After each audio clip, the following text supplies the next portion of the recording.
Well, we just published the second wave of our election poll a few days ago, and it was quite interesting, wasn't it? We saw a clear shift towards the incumbent, which for me was slightly surprising, but tell me what you think. Well, listen, we had been tracing this from the first poll we did, and two things kind of stood up when we were looking at the results of the second survey that we just did. One is that we're clearly seeing that the events, visits, sort of a bit of the international prestige, and the increase in pensions is resonating with the electorate, right? So we kind of looked at what you had in the first poll, what has changed, and when do you see improvements. So those two things are really stood out. And then, of course, we have seen more sort of pre-campaign campaigning, if you will, taking place. And love him or hate him, that's kind of the bread and butter of thing. Prime Minister Pashinyan, right? He's really good on the campaign trail, and we're kind of seeing the that resonate with more, let's say, the previously undecided who are sort of coming out and saying, okay, I might be voting for civil contract. So those kind of the big major differences that we saw between the first poll and the second poll, and it kind of gave him about a 7.5 point bump in relation to what we had about 2 months ago. Some of the things that we look at, I mean, we're not only asking people who would you vote for if elections were held this Sunday.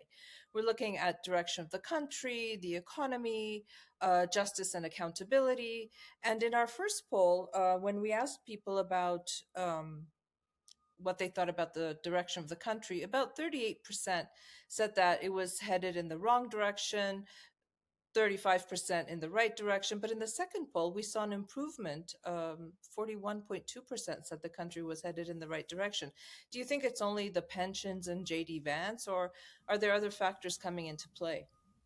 Well, I'm assuming. I mean, obviously, we don't have specific data on this. We're kind of inferring off of the empirical content that we have. So yes, obviously, when citizens, in a matter of month and a half, are saying things are heading in the right directions, clearly there's an economic indicator to this. So I think the pensions were quite effective on this. And when you talk about direction of the country, again, international prestige matters to the average citizen, right? We're like, oh Does wow, it? we matter, something along those lines. So they were Does definitely it? heading, well, of course, because when you see, you're heading in the right direction, they're like, well, we're getting all these big international sort of relevance coming in. A vice president of the United States came, so things must be heading in the right direction. These are kind of one of the variables that we're looking at. But also, I think when you look at the war that's taking place down south, right? This is the first time where you've had a huge regional conflict, and Armenia so far, right, knock on wood, has been unscathed. So citizens are looking and they're saying we must be doing something right compared to what we've had in the past. I think it's a combination of things where there's sort of a general positive vibes in the country, and that's usually what the direction of the country variable tells us, right? Are citizens kind of positive about the way things are going, or they're more pessimistic and negative? And so when we look at all these things, that's kind of what it's indicating, right? It's not one variable that says, oh, people just got all of a sudden excited. But when they look at the international stuff, the relative security stuff, the economic stuff, the pension stuff, all these together, they're like, things are kind of positive. This is kind of what we're seeing with sort of the direction of the country variable. Okay, and when we look at the prime minister's rating, it went up, if I'm not mistaken, about 11 points from the previous poll. So is this a consolidation around him because, he's out on the streets, campaigning, which is something I want to talk about, actually. Yeah. Or is it because the alternatives are not credible, are not palatable for the average citizen? So that's a little different. The alternatives kind of reflect on when you look at voting intention. Who are you going to vote for? Okay, this is not that. This is sort of a job performance of the prime minister. And I say all the things I just kind of noted go kind of into that. But on this specific point, I definitely contribute to sort of them hitting the campaign trail. What you see a lot of times is when you do initial polling, when the whole campaign process or pre-campaign process begins, especially in a highly polarized or relatively toxic political environment, the hardcore supporters definitely specify they're going to support, and the hardcore opponents definitely specify they're not, right? And you have these big chunk of what we call non-committed uncommitted or undecided voters that they might be tilting a certain way, but because of what we call social desirability bias, initially they don't want to express that. But as the campaign season kicks in and you see more engagement, more involvement, and the prime minister is just really good, going from village to village and building to building and engaging, that kind of brings out a lot of these sort of undecideds who initially said, we don't know, where they kind of did know. And right now they're saying, well, we kind of like the job performance. So I think a lot of the bump is basically those who had approved of him initially, but did not want to say they approve of him, but now are having a relatively an easier time saying they approve of the prime minister. Because, usually to have an 11-point bump, there has to be like something really, really big. And we really haven't had anything of that magnitude. So it's chunks of little things on top of sort of the social desirability bias kind of diminishing because people are becoming, relatively speaking, a lot more comfortable saying, we kind of like what the prime minister does. Whereas about 2 months ago, because of the relatively more toxic environment, they were like, we don't want to say that. But now, like, oh, pensions and things are going well on security and US engagement, you know, maybe we could be more open with our support for this guy. It's kind of what we're seeing. We saw a lot of this with Trump as well, right? In 2016, a lot of his supporters refused to say they would support him. By 2020, right, they were much open in talking about supporting him. So it's this diminishing of the social desire bias, I would say, that kind of explains in better terms where we went from like the last poll to the current one. And it's very interesting because we are seeing a trend collectively across polling where the PM and civil contract becoming a bit more popular, or maybe they were silently, latently popular in specifically speaking, but people are now being more vocal about it when we're surveying them. Okay, well, barring any major catastrophes from now until June 7, do you think that this pattern will hold? Or because we have two more polls coming, one Right. at the end of April, hopefully, beginning of May, and then one just before the elections. So, will this pattern hold? I mean, in experience with polling.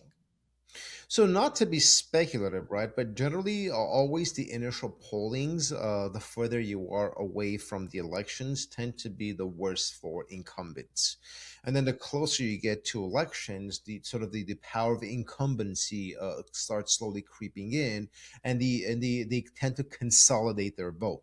So, going off of that sort of empirical trend that we have in a lot of the scholarship on electoral behavior and voting, that would suggest that by June, the prime ministers and civil contracts numbers as the incumbent party and the power of incumbency will increase. But of course, this is a speculation going off of sort of basic projective modeling. It's not for certain. But as you noted, barring any huge scandals or major regional catastrophes, the situation looks relatively better for the incumbent party, and especially when we're seeing the job approval of the prime minister improving in relative terms. The other issue here is that the oppositions, whether it's Armenia Alliance, but specifically the Strong Armenia Party, and I'm sure we'll talk about this in a second, their momentum has kind of stagnated. Strong Armenia hit the ground, hitting hard. They had built a small momentum. They were doing fairly well, and then it kind of slowed down, right? So the numbers that we saw in the first poll, it was a healthy, 12% that suggested movement for an opposition party and room to grow. In the second poll, they stagnated.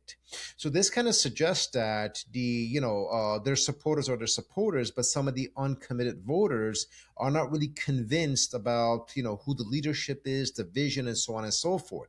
So the opposition has a leadership problem. That's the first one.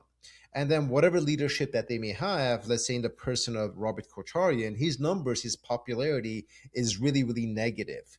And so when the non-committed voters sort of like, I have this or I have the Pashinyan alternative, that also kind of explains why by June 7th the incumbency factor is going to bump thing, the civil contract parties numbers a little more, or maybe much more, pending how things go. So there's 2 months is still a lot of time in politics, but as it stands, if, if the question was whose position would you like to be in, electorally speaking, clearly you want to be in the shoes of the incumbent, who's showing a lot of a higher ceiling than the opposition, who have kind of slowed down. Right. So, as we know, the opposition remains fragmented. In our first poll, it was really interesting. Like you said, Strong Armenia was performing quite well. Armenia Alliance, which is the largest opposition bloc in parliament, wasn't even meeting the threshold because, as an alliance, they need to pass the 8% threshold. And Prosperous Armenia, Gagik Zarugyan's party, actually was doing better than Armenia Alliance. But in our second poll, Prosperous Armenia lost ground. Armenia Alliance gained a little bit, but still well below the threshold to even pass. And it certainly is conditioned, I think, by Robert Kocharyan's popularity or lack thereof among much of the population. I'm just baffled that they would decide to go with Kocharyan when they knew that his popularity is not robust, to put it mildly. Yeah, listen, Kocharin is toxic to electoral politics. So if you're the opposition and you want to have some level of electoral success, victory becomes a lot more complicated, right? We're not talking about electoral victory, but electoral success or overperforming. You can't have Robert Kocharian part of the conversation, because the average citizens, right? And we're also tracking favorability ratings, which we're going to release with our fourth poll in those 6 months. And so far, what we haven't published yet, but so far, what we have, and this has been consistent in the past, Kocharian numbers are really just not good. So, in that context, he is electorally toxic. And so that is going to kind of drag down the opposition or waste their votes. Now, if the Armenian Alliance aligned with Strong Armenia, for example, and the leader isn't Kocharian, it's whoever, right? And Narek Karapetyan, right?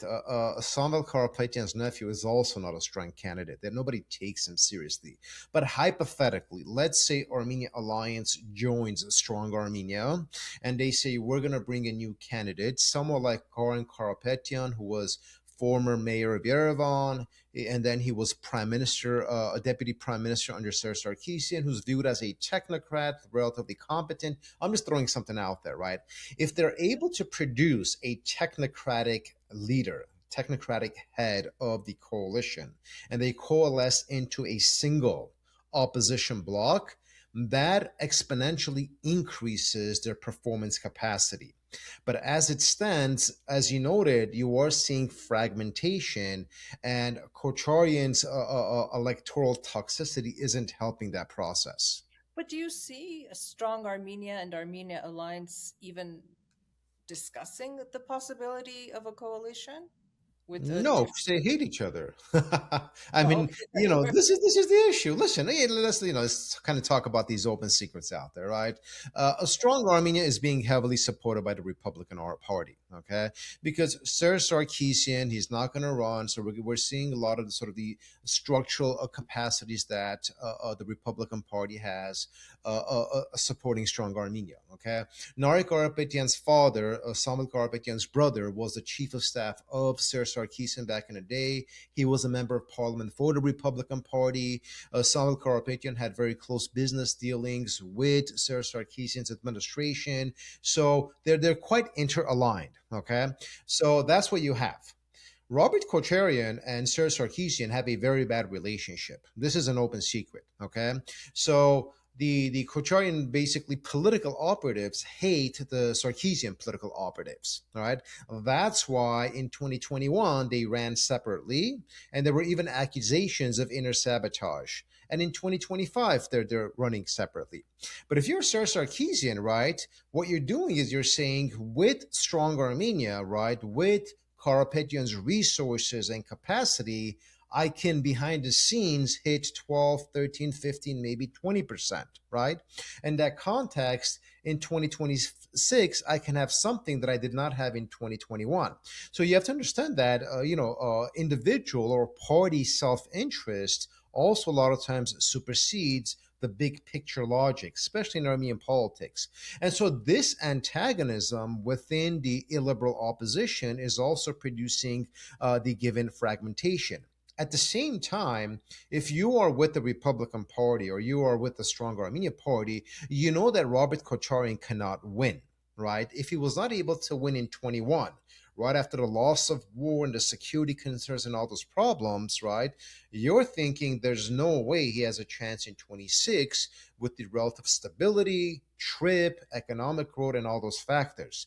So, purely electorally speaking, right, even as someone who's part of the illiberal opposition, Kocharyan is a bad candidate. So why would you support him, right? You need to engage in maximizing your capacity. And this is why they don't see a reason in aligning with Kocharyan. I think the ball's in Kocharyan's court if he really wants the opposition to win and not basically, serve his own ego, because, relatively autocratic leaders have a penchant for that. If he didn't want this basically to be about him and about, the opposition's cause, I think it would make sense strategically from their perspective for the Armenia alliance to join Strong Armenia. But I don't think Kocharyan is going to go for that because he wants to take the lead. And as I explained, that makes zero sense for Strong Armenia or the Sarkeesian people or the Karapetyan people to agree to that. Right. Well, aside from that grouping, the sort of pro democracy, I don't know, I don't even know how to call them anymore. The other parties that are running, they're showing very, very poorly. It's almost like they're non-existent, even though they seem to be trying. They're not gaining any traction. Why do you think this is? This is the same thing we saw in 2021 in that context, right? So you have basically the, let's say, the pro democracy incumbent, and you have relatively the pro Russia or illiberal opposition. And then you have the rest, which are in some instances qualified as pro democracy opposition or third way, third force, whatever you want to qualify it. So a lot of this pro-democracy opposition or the third force actor that we're talking about, they are trying to only thing they could tap into are the non-committed or undecided voters. But what we learned in 2021 is that the Armenian voter, the undecided voter, votes a lot more intelligently than one would think, in that they don't want to waste their vote. So if they're not hardcore Pashinyan supporters, right, they're relatively and truly undecided, they always proceed with the law with the logic of lesser of the two evils. We've talked about this in the past. In that context, what they're thinking is, if, for example, I vote for Armand Tatoyan's Wings of Unity, or if I vote for, Armand Babajanyan's For the Republic Party or whatever, right? I am wasting my vote. Okay. So instead of wasting my vote, I am going to vote for the party that, all things being equal, I prefer over the others. Not a hardcore supporter, might not even be a supporter, but in the domain of preference, that is what I'm preferring, right? So this is what we're looking at. This is why a lot of the uncommitted voters that we're seeing in 2021 and now in our polling right now, they are not demonstrating any leaning towards these parties. Very likely they're all either going to tilt towards the incumbent party, hence the power of incumbency, or they're not going to show up to vote. So that's kind of what you're seeing. Now, there are, of course, outliers. We have seen in municipal elections the Republic Party under Aram Sarkeesian overperform. Okay, they did really well in the 23 Yerevan's municipal elections, but then they did really bad in the recent Valar Shapat Eshmeatzin elections, and they also did really bad at the Gyumri elections. So it's really, there's no consistent pattern here. A lot of people in diaspora and even in Armenians political discourse thought Armand Tatoyan, the previous human rights ombudsman, right, Western educated, US educated, could come in and kind of be this third force. Initially, he had some traction, but then he fell into the trap of basically talking about nationalism, war, conflict, and Yeah, he made making it to accusations that Azerbaijan had right. come And so, further into right. Armenia. Yeah, yeah.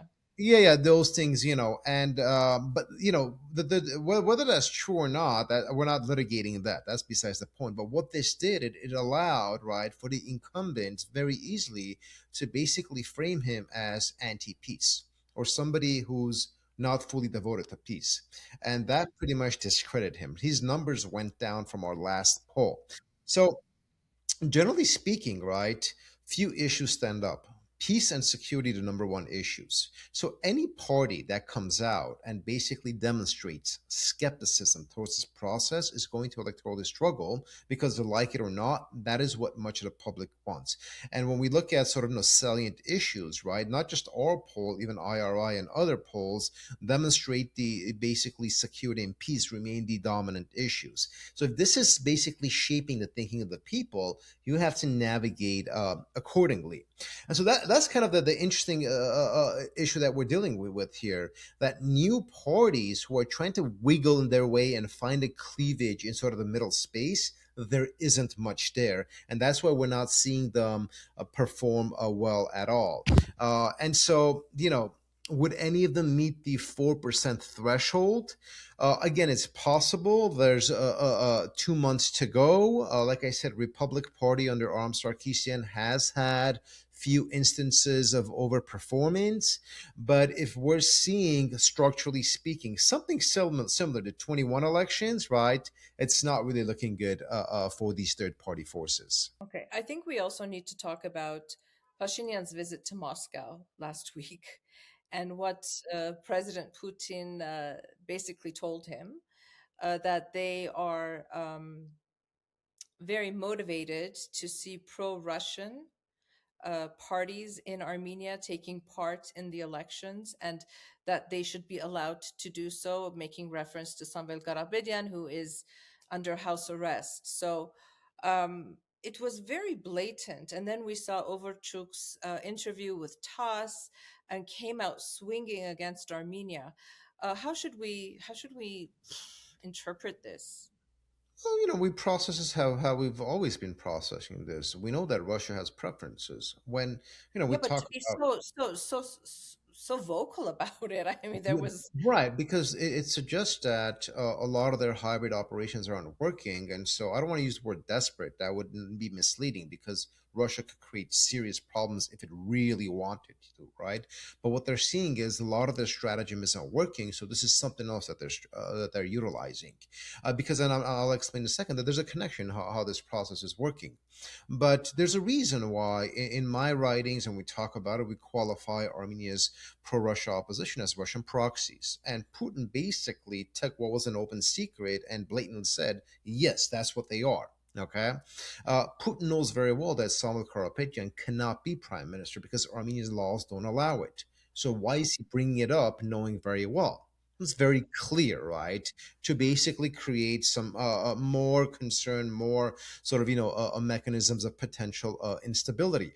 But fundamentally, right after Putin's statement and right after Deputy Prime Minister Overchuk's interview and his statement, we immediately saw the pro-Russia opposition in Armenia utilize those talking points to advance the fear narrative that if these elections, right, go as many think they're going and the incumbent party wins, we're in danger because Russia is going to punish Armenia. So they're basically utilizing Overchuk's narrative to instill fear domestically and through that accrue electoral dividends. It's not going to work because we've realized the logic of fear, the technique of fear didn't work in 2021, which in Armenia was in a lot more dire situation, and it hasn't worked since.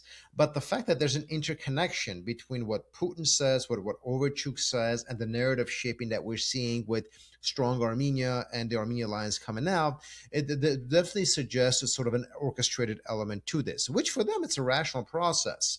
But if you think the non-committed Armenian voter is going to vote for the illiberal opposition because of this, there's no data to support that, right?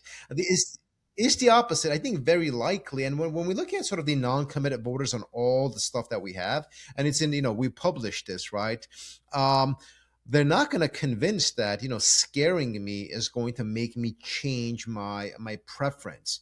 So it's not the best model. Okay, the way you work with non committed or undecided voters, you basically incentivize them, right? Here's the economic opportunities. Here are the security opportunities. Here are the education opportunities. The messaging has to be positive. But it's If always you're gonna, negative, right? They're talking yeah, about economic collapse, about flights being canceled. it's the Uh, same thing. Yeah, if Armenia absolutely. becomes an EU member, Armenia is not becoming a member of the EU, not in the foreseeable future. You know, Yeah, not at least for another 10 years, if if, that, right? if that, yeah. Uh, and so these are not realistic conversations. But what it does is if you're going to scare the non committed voter hypothetically, they're not going to vote. And those who vote are going to vote for the incumbent. Okay. This is kind of what we're looking at. And also, when we look at the economic metric, right? There's a lot of sort of, positive responses to Armenia's growing economy, which kind of suggests that you're seeing a middle class forming. Okay. Uh, you look at any electoral research out there, the middle class tends to be electorally conservative, not morally. Conservative meaning they don't like change. They like the status quo because the economy is working. This is why the incumbents do really well with the middle class if the economy is doing well. And so when you come with the sort of the pro-Russian message of fear and economic collapse and all that stuff, you're really going against the flow of things that people want to hear.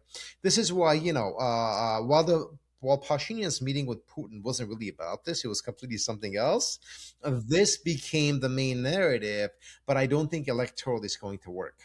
Okay, so tell me, how do you explain the recent rushing through Parliament legislation to make amendments to the Electoral Code, um, tabled by the ruling Civil Contract Party, and among them being that party alliances running in national local elections cannot be named after persons because Strong Armenia when it formed an alliance with two very lesser known parties. I don't even know who those parties are. Nobody does. They named it Strong Armenia with Samvel Karapetyan. So Yeah, yeah. I mean, it's almost petty at this point. It depends how you look at it. One way Well, could be it's let's look at petty. it. Yeah, no, no. Listen, I'm looking at both sides. Absolutely, right. One way could be like, it's petty. Okay, you're thrashing them in the polls. Why do you want that? The other is, the base is demanding a response, right? That you cannot. We don't. Why is the government allowing? Right? Why is the Central Electoral Commission allowing? Right?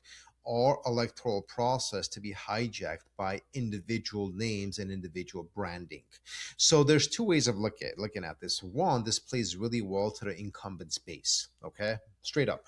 We got to be very honest with that, all right?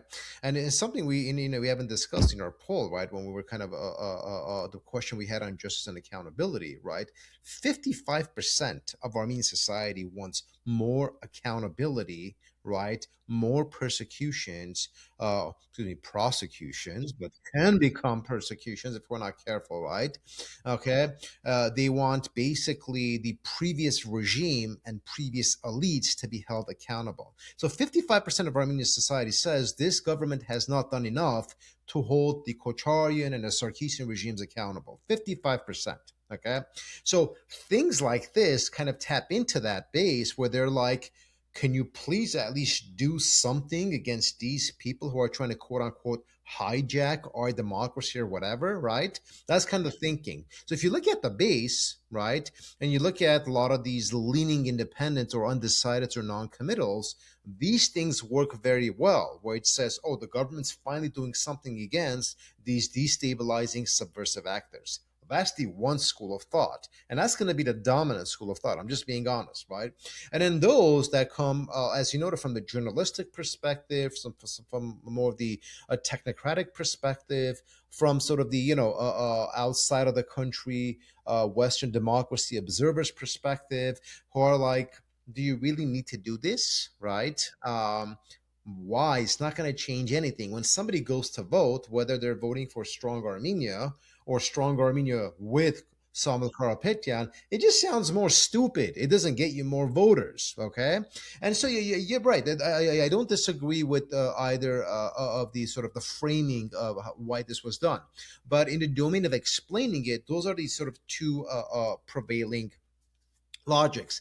It's not going to change the electoral outcome. It's not going to change votes. If you're going to vote for Strong Armenia, you're going to vote for Strong Armenia. It's not as if taking the with Samuel Karapetyan part out is going to confuse you or make you change your mind.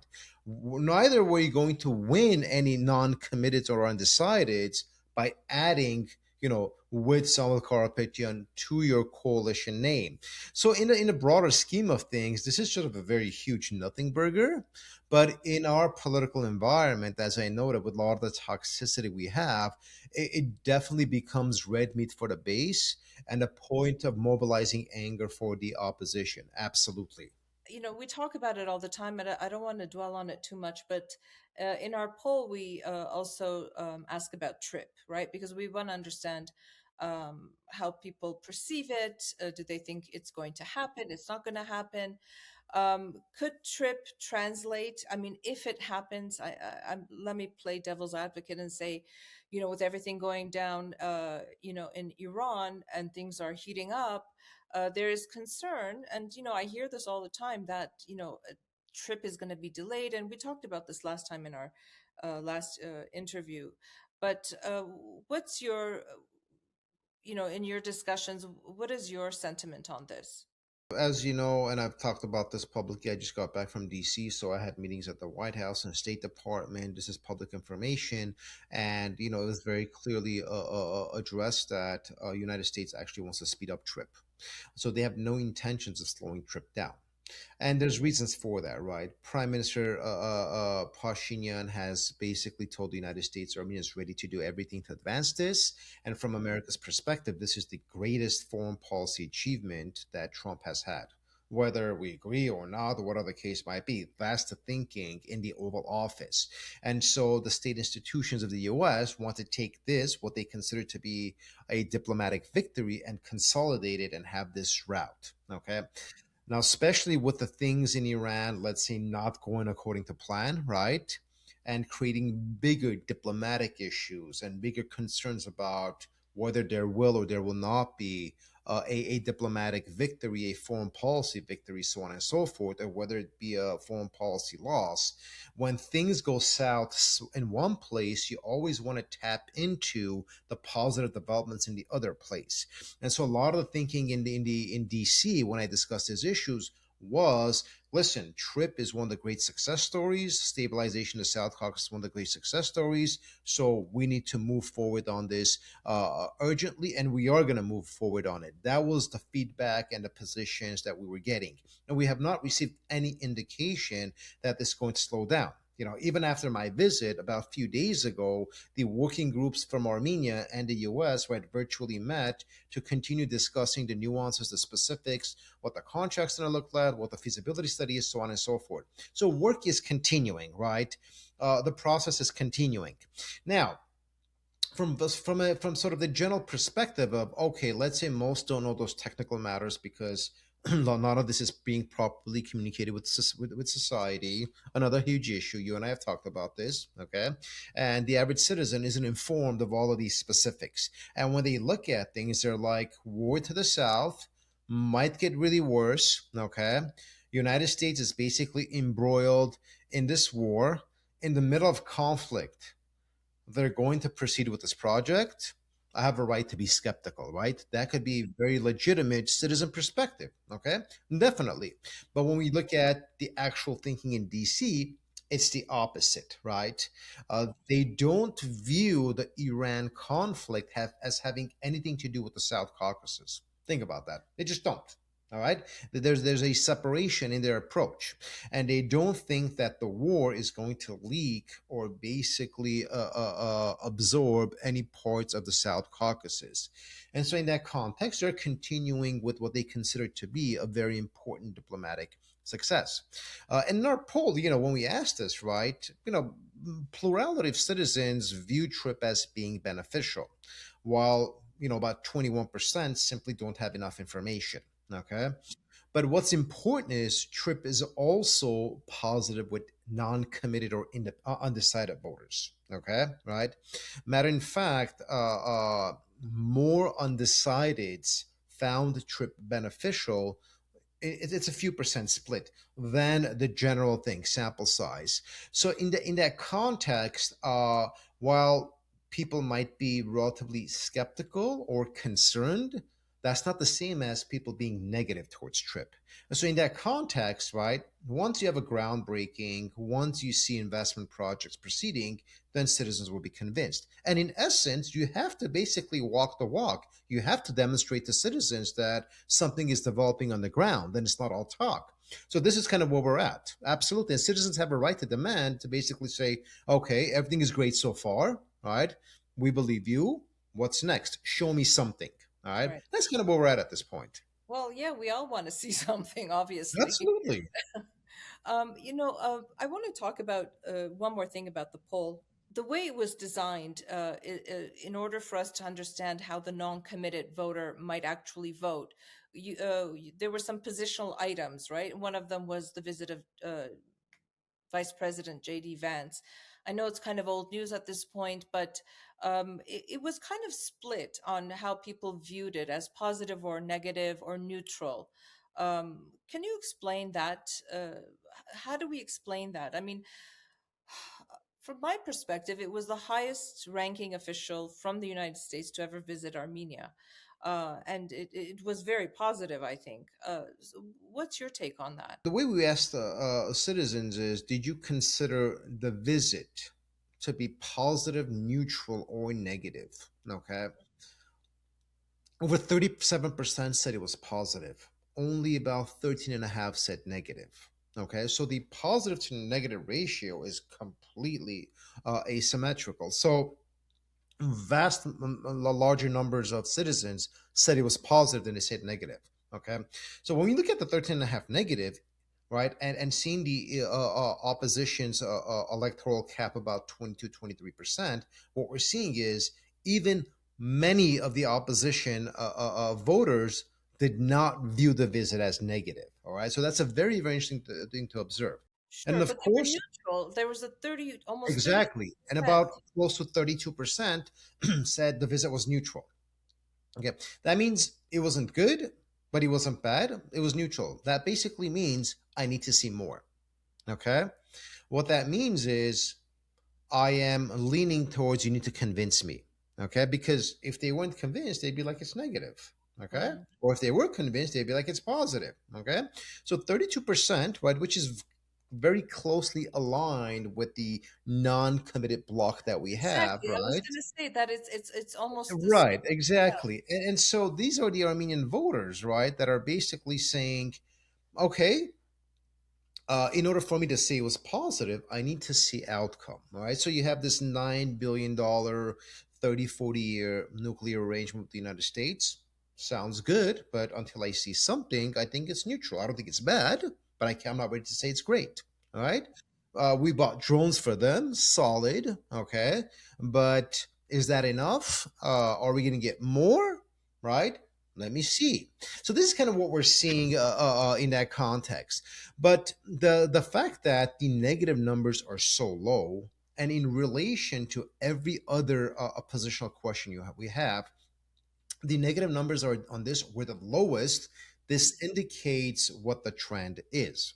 But to your question on us gauging the non-committed voters, what we did, and this is used extensively in electoral research, electoral voting, and in polling design, when you try to gauge the so-called undecided voter or the non-committed voter, is you create an additive index. And this is a very specific methodological technique. And it's really never been used in Armenia because we don't really have a culture of polling or advanced social sciences or anything like that. And in that context, we saw it used extensively in the United States, so on and so forth. So Rafael Oganessian, right, who's our head methodologist, and he's head of undergraduate research at UNLV, at the University of Las Vegas, he basically, together, we designed the additive index model to be able to gauge how the non-committed, undecided voters in Armenia lean. Because if you do polling in Armenia, but you're not able to decipher the non-committed voters, we really don't get much, because what we say is we don't know what the 36% is going to do. That means we're basically saying we don't know what's going to happen. That's not enough, right? We need to provide more. And so the additive index model allows us to gauge, right, statistically speaking, in a domain of probability, how the undecideds and non-committeds are going to lean. And what we do to gauge that is basically, not to get too technical and boring, we posed a bunch of positional questions. Okay. Vance visit is one of them, security, economy, on well, right, the position on Iran is one that we're going to have in the third wave, right? On the second one, we had Vance as a salient issue. On justice and accountability, you have these kinds of questions, and based on the responses, you create a scale.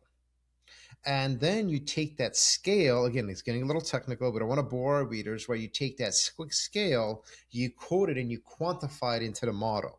And it produces an output.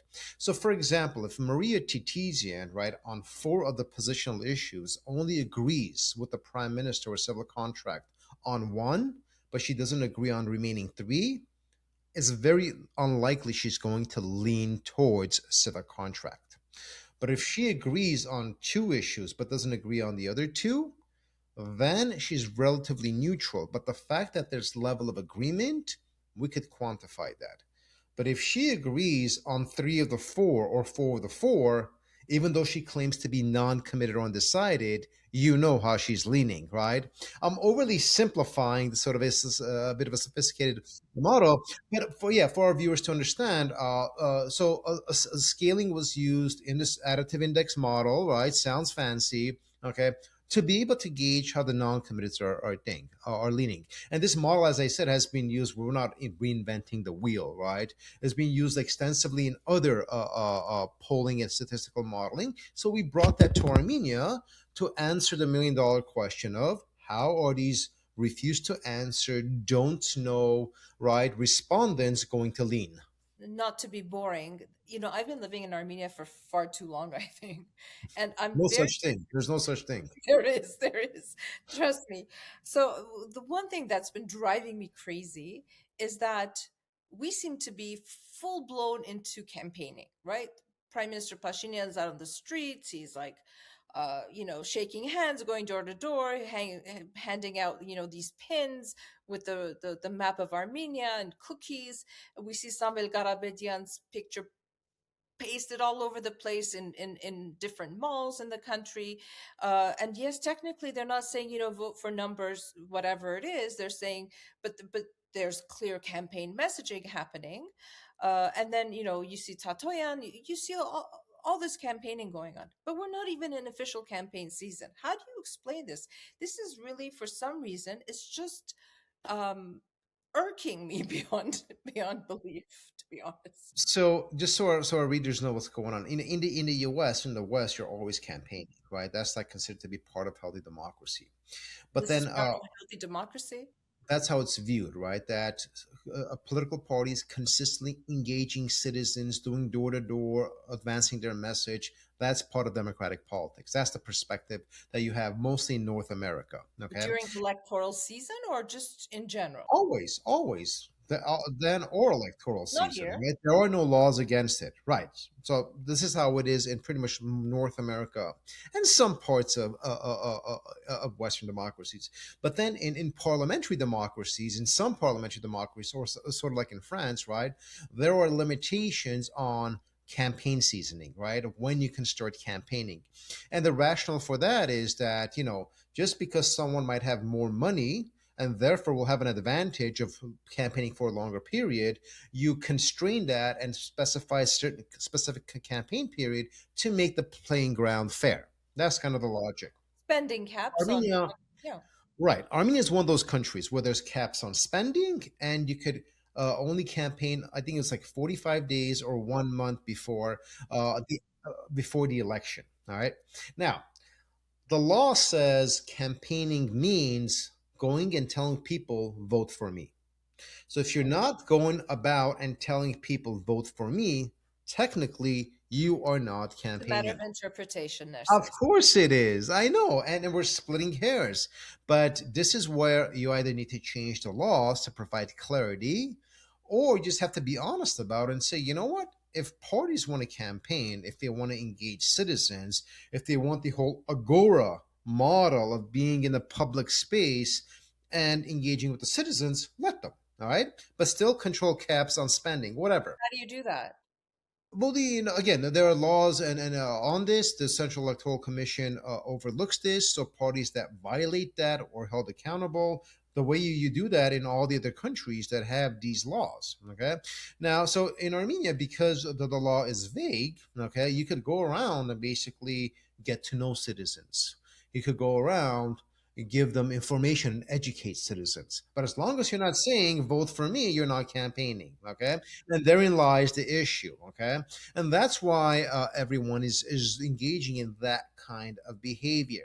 Now, again, in the West, we call that campaigning, but legally speaking, if you don't say vote for me, you're not. I know we're splitting hairs, I get it, but there's the legal argument, right? And there's perceptivity. Well, Okay, look, because there's tour buses with pictures plastered all absolutely, over them. yeah. You But know, let me ask you they're a paying money question. for this, right? Yeah, So is that part of the spending cap? And therefore, it isn't an equal playing definitely, field and because and what you we're know, asking, let me ask you a question. You're the one interviewing, but let's kind of reverse it. What is civil society doing about this? Honestly, right? not enough. Well, I mean, I'm an academic, I'm a scholar, blah, blah, blah, right? So I'm not technically civil society, okay? But I study all of it, okay? And this is something that civil society has to address, okay? Because this is not a single party issue. This is what I believe. Okay, we've been far too lenient with everybody and everything, Yeah. and no, this is something that we need to talk about. And I've been like complaining about this at EVN Report to everybody. It's like I can't get to the bottom of it. It's So listen, there's a few things. I'm going to be very honest. One is sort of, what does practice produce? In the past, this has not created serious issues, but going forward, it might.